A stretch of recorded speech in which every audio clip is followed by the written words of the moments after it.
सबसे पहले तो मैं अपने साथियों और अपनी ओर से आप सभी प्रेस के साथियों का यहाँ हार्दिक अभिनंदन करती हूँ, स्वागत करती हूँ। यह प्रेस वार्ता एक बहुत ही गंभीर विषय को संपूर्ण हरियाणा के समक्ष रखने के लिए बुलाई गई है। विषय है बेरोजगारी। माननीय मुख्यमंत्री श्री मनोहर लाल खट्टर जी व माननीय उप मुख्यमंत्री श्री दुष्यंत चौटाला जी को न प्रदेश के युवाओं की कुछ पड़ी है, न उनकी बेरोजगारी दिख रही है, न पीड़ा दिख रही है, न दर्द दिख रहा है, न कुछ दिख रहा है, ना ही वे इसका समाधान करना चाहते हैं। वे शुतुरमुर्ग की तरह रेत में सिर छुपाकर ये कहना चाहते हैं कि कोई समस्या ही नहीं है ताकि उन्हें कोई समाधान ना करना पड़े। आती हूं विषय पर, बेरोजगारी। सबसे पहले देश की स्थिति बताऊंगी 3 बिंदुओं में। पहला, वित्त वर्ष 2023 में प्राइवेट नौकरियों में 30% की गिरावट हुई है। दूसरा, स्टार्टअप निवेश में 36% की गिरावट। व तीसरा, सरकारी नौकरियों में 30 लाख पद खाली। ये बड़ी भयावह स्थिति है देश की। आते हैं हरियाणा के ऊपर। हरियाणा में और भी बुरा हाल है। पिछले 2.5 से 3 सालों से यदि हम CMIE centre for monitoring of Indian economy के आंकड़े उठाकर देखें तो हम 37.4% बेरोजगारी पर खड़े थे जनवरी 2023 में। पिछले 2.5 से 3 सालों में हम हमेशा ही 20 से 25% का आंकड़ा बेरोजगारी का क्रॉस करते आए हैं, जो कि बहुत भयंकर है, भयावह है। ऐसे में 2019 से कोई भी बड़ी भर्ती का न होना अपने आप में युवाओं के ऊपर एक बहुत बड़ा अत्याचार है। अब इलेक्शन आने वाले हैं तो वो आनन फानन में बड़ी बड़ी भर्तियां लेकर आ रहे हैं, बड़ी बड़ी घोषणाएं कर रहे हैं, और ये घोषणाएं ना अत्याचार हैं। सच बताऊं कैसे, 2019 से सभी बड़ी भर्तियां यह कहकर रद्द की गई कि इन्हें CET के अंतर्गत करवाया जाएगा। CET क्या है? Common eligibility test. Common eligibility test एक अम्ब्रेला टेस्ट की तरह होगा, जैसे कि ग्रुप सी की सारी भर्तियां, जैसे कि चाहे वो टेक्निकल हो, नॉन टेक्निकल हो, 12वीं बेस्ड हो, ग्रेजुएशन बेस्ड हो, उन सभी को एक कॉमन एग्जामिनेशन के थ्रू लिया जाएगा, वो है CET। इसका कुछ प्रारूप यूं रहेगा कि CET पहले एक पेपर लिया जाएगा, उसको जो क्वालिफाई करेगा उसका दूसरा पेपर लिया जाएगा, फिर डॉक्यूमेंट वेरिफिकेशन होगा व फिर रिजल्ट दिया जाएगा। अब CET का पहला पेपर 5 व 6 नवंबर 2022 को 4 शिफ्ट में लिया गया। 11,22,000 युवाओं ने इसके लिए आवेदन किया। CET का रिजल्ट 10 जनवरी 2023 को आया, जो कि पब्लिक डोमेन में नहीं डाला गया। यह है अपारदर्शिता का पहला उदाहरण। जो सरकार पारदर्शिता चिल्लाती रहती है, उन्होंने इतना बड़ा रिजल्ट पब्लिक डोमेन में क्यों नहीं डाला? 11,22,000 लोगों ने आवेदन किया था ना, पहली चीज। दूसरी, 3,59,000 अभ्यर्थियों ने यह पेपर उत्तीर्ण किया। प्रश्न पत्र में त्रुटियां थी। त्रुटियों के लिए अभ्यर्थियों ने प्रति प्रश्न 100 रुपए देकर उन्होंने अपने लगाए, ऑब्जेक्शंस लगाए, लेकिन रिवाइज्ड की को सार्वजनिक नहीं किया गया, ना ही रिवाइज्ड रिजल्ट दिया गया। यह था अपारदर्शिता का दूसरा बड़ा उदाहरण कि आप प्रति प्रश्न चार्ज भी कर रहे हैं 100 रुपए, आपने ना रिवाइज्ड की दी है, ना रिवाइज्ड रिजल्ट दिया है। क्यों नहीं दिया आपने? इसके लिए अभ्यर्थियों को कोर्ट जाना पड़ा। कोर्ट से अभ्यर्थी कहते हैं कि आप पारदर्शिता बरतिए, तो कोर्ट ने इन्हें कहा भैया तुम पारदर्शिता बरत लो, तुम रिवाइज्ड रिजल्ट दो। तो कोर्ट के कहने पर 29 जून 2023 को यह रिवाइज्ड रिजल्ट जारी किया गया, जिसमें फिर से त्रुटियां मिली। त्रुटियों की कमी नहीं हो रही। अब हम ये नहीं जानते कि ये इनएफिशिएंट है या ये इनकी चालाकियां हैं। अब इसमें जो सबसे महत्वपूर्ण इशू है, उसके ऊपर आती हूं पॉइंट वाइज फॉर्म में। पहला, सरकार सभी क्वालिफाइड अभ्यर्थियों में से पोस्ट के 4 गुना अभ्यर्थियों को ही आगे एग्जामिनेशन में बैठने का मौका देगी। यह है रूल। इस रूल के खिलाफ लगभग हरियाणा के सभी युवा इसकी खिलाफत कर रहे हैं। वे सब इसके खिलाफ हैं, क्योंकि ऐसा प्रदेश जहां पर बेरोजगारी चरम सीमा पर है, आप इतनी बड़ी भर्ती करवा रहे हैं, ग्रुप सी की 32,000 पोस्ट भरने वाले हैं, वहां पोस्ट के 4 गुना अभ्यर्थियों को ही अलाउ किया जाएगा, सभी को क्यों नहीं? एक अभ्यर्थी ने मुझसे पूछा कि दीदी मैंने CET क्वालिफाई कर लिया, क्वालिफाई करने के लिए चाहिए 47.5% अंक। मैंने CET क्वालिफाई कर लिया है, लेकिन मुझे अगला पेपर नहीं देने दिया जाएगा, मेरे सर्टिफिकेट के ऊपर क्वालिफाइड लिखा हुआ है, तो मैं क्या करूं? वाजिब सवाल है। क्वालिफाइड है वो, तो मेरिट में आया हुआ है, तो उसे क्यों नहीं ले रहे हैं आप? 4 गुना वाली नीति को युवाओं ने मुख्यमंत्री साहब के जनसंवाद कार्यक्रम से लेकर कोर्ट तक में चुनौती दी। जनसंवाद कार्यक्रम में इन बच्चों को उठा उठा के बाहर फेंका गया, धमकाया गया, हाथ से माइक छीने गए, लेकिन इनकी बात नहीं सुनी गई। अपनी बात थोपते रहे। ये थोपराज सरकार है ना, सामने से तो कुछ सुनती नहीं है, सिर्फ अपनी कहती है, अपनी कह के बस बंद। एक कॉमन पेपर से टॉप 4 गुना, 63 ग्रुप, 401 कैटेगरीज कैसे छांटेंगे? क्या फॉर्मूला है?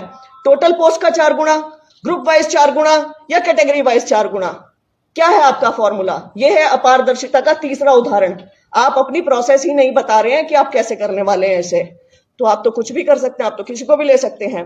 दूसरा बिंदु, 4 गुना ही क्यों? 10 गुना, 12 गुना, 15 गुना या 20 गुना क्यों नहीं? हमारे पड़ोसी राज्य उत्तर प्रदेश व राजस्थान में पोस्ट के 15 गुना अभ्यर्थियों को लिया जाता है। वहां भी ऐसा ही सीईटी जैसा एग्जाम होता है और वहां 15 गुना लेते हैं। हरियाणा में जहां बेरोजगारी का दंश झेल रहा है, सबसे ज्यादा बेरोजगारी है, वहां 4 गुना का क्यों? सेंटर में भी जितने एसएससी बैंकिंग के एग्जाम होते हैं वहां 10, 12, 15, 20 गुना लेते हैं, लेकिन हरियाणा में 4 गुना क्यों रखा है?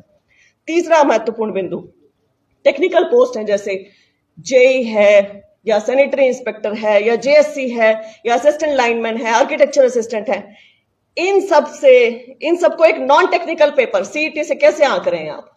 आपको कैसे पता कि इस नॉन टेक्निकल पेपर से आंक के कोई अच्छा जेई बनेगा या कोई अच्छा जेएससी बनेगा या कोई अच्छा आर्किटेक्चर असिस्टेंट बनेगा? आप कैसे इसको कह सकते हैं? ये तो वही बात हुई ना कि अरिजीत सिंह और आप इनको कहें विराट कोहली को कि तुम एरोप्लेन उड़ा के दिखाओ, तो उनकी योग्यताएं तो अलग अलग है। तो अलग अलग योग्यताओं वाले इंसान से आप एक ही पेपर करवा के कैसे कह सकते हैं कि वे सही होंगे या ठीक होंगे? उन्हें आगे तो आप बैठने का मौका दे नहीं रहे हैं।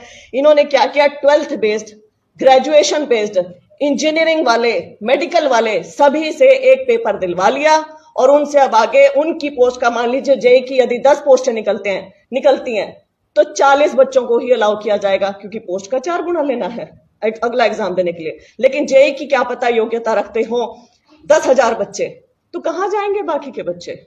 क्या करेंगे वो बेरोजगार बच्चे? आपसे क्या मांग रहे हैं? पेपर में बैठने का मौका, और इसे चैलेंज कर चुके हैं एग्जामिनेशन से पहले कोर्ट में भी। तो सरकार अपने इतना अड़ियल रुख क्यों अपनाए बैठी है?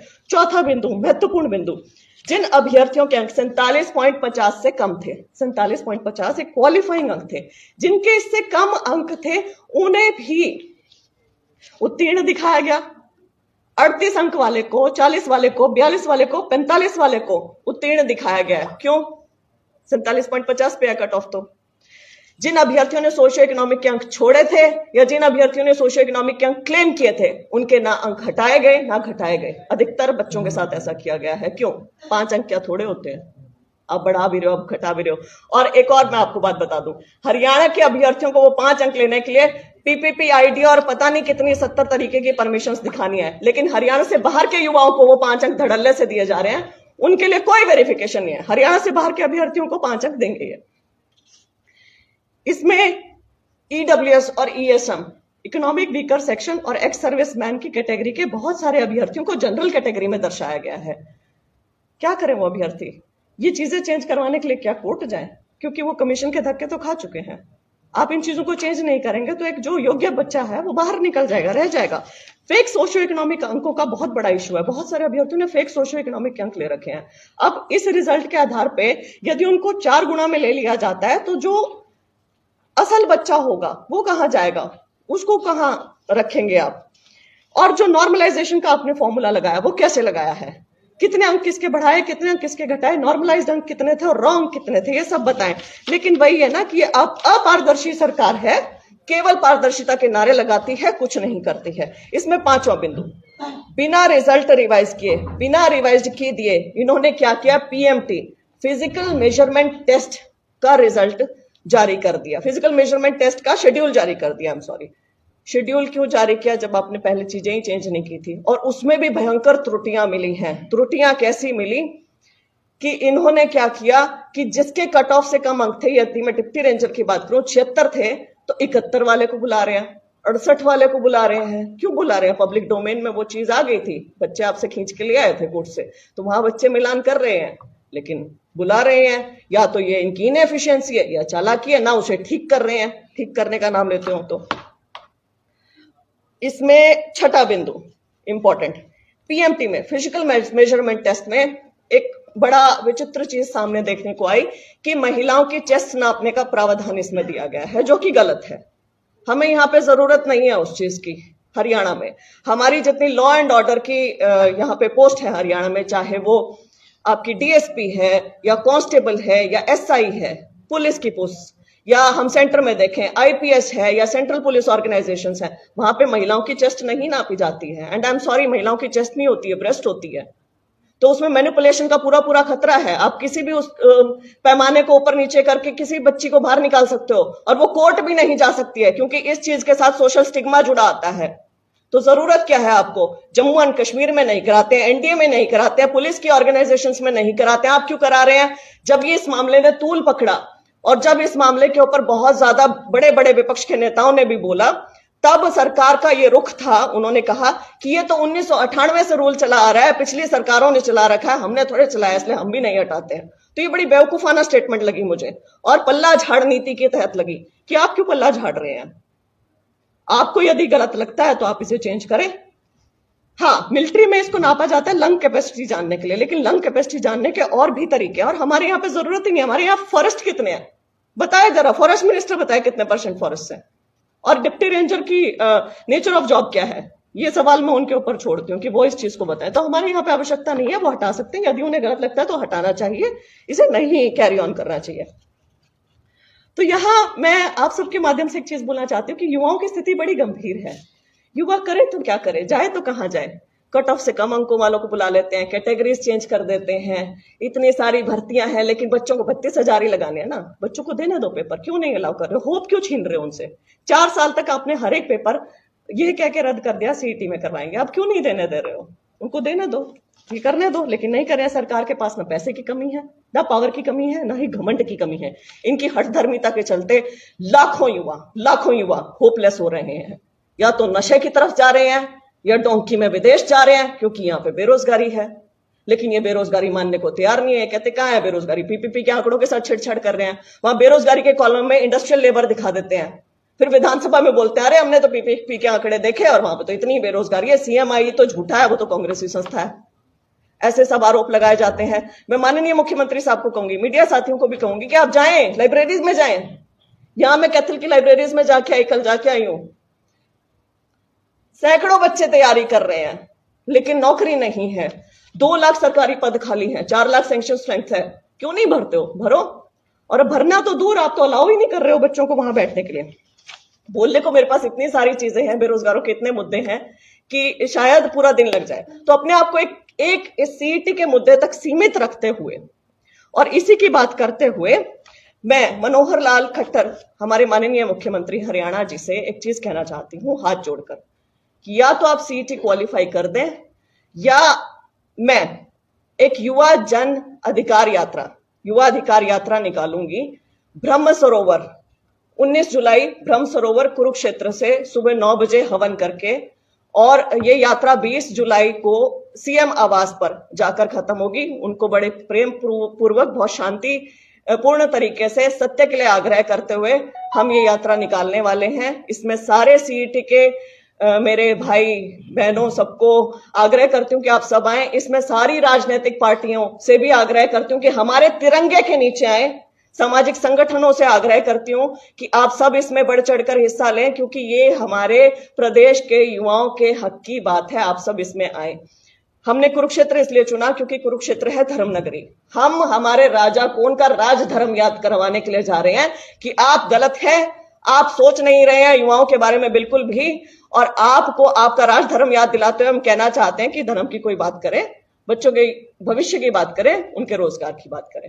ये यात्रा मैडम कहाँ से होती है और कहाँ से निकलेगी ये यात्रा? जी, ये 19 जुलाई को हम शुरू करेंगे ब्रह्म सरोवर से, सुबह 9 बजे हवन करेंगे पहले, फिर संकल्प लेंगे, और फिर ये यात्रा सीधे जीटी रोड से होती हुई नीलोखेड़ी रात्रि ठहराव रहेगा, और फिर नीलोखेड़ी से सुबह 20 को हम शुरू करके करनाल सीएम आवास तक जाएंगे।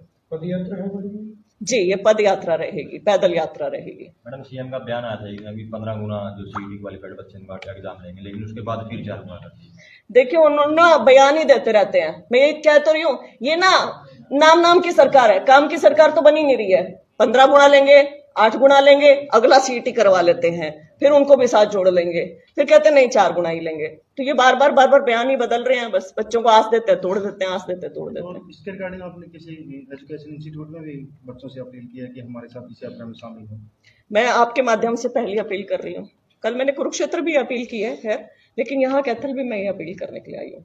मैम सीटी को लेकर आप काफी आंदोलन कर चुके हैं, काफी प्रदर्शन युवा कर चुके हैं, लेकिन सरकार की मंशा कहाँ देखते, क्यों नहीं सरकार इसको कर पा रही और क्यों नहीं बच्चों को जो मुझे ऐसा लगता है ये सवाल ना आपको सरकार से करना चाहिए, क्योंकि इसका आंदोलन मैंने पंचकुला भी किया था और वहां मैं पैदल यात्रा करना चाह रही थी ह्यूमन चेन बना के बड़े शांतिपूर्वक तरीके से, लेकिन वहां भी ना गिरफ्तारी देनी पड़ी। वहां पुलिस ने आके रोक लिया था, वहां गिरफ्तारी दी है। वो कुछ मतलब इस मामले में सुनना ही नहीं चाहते हैं, पता नहीं क्यों नहीं सुनना चाहते हैं। आप लोगों को उनसे ये हालात तो अब भी हो सकते हैं, जब आप कुरुक्षेत्र से पद यात्रा निकालेंगे तो ये हालात अब भी हो सकते हैं। हम तिरंगे के नीचे यदि यात्रा निकालते और फिर भी हमें रोका जाता है तो ये देखिए प्रजातंत्र में हो क्या रहा है कि हम अपनी बात भी नहीं कह सकते, शांतिपूर्वक तरीके से नहीं कह सकते। हम कोई हिंसा नहीं कर रहे हैं, कुछ नहीं कर रहे हैं, हम चुपचाप पैदल चल रहे हैं। यदि वो कहते हैं ह्यूमन चेन बना के चलो तो हम वैसे भी चलने के लिए तैयार है, तिरंगा हाथ में लेके चल रहे हैं। सीएम आवास पर क्या प्रोग्राम होगा, कोई ज्ञापन दिया जाएगा या कुछ? ज्ञापन देंगे हम उन्हें, सीएम साहब को। शुक्रिया। जी।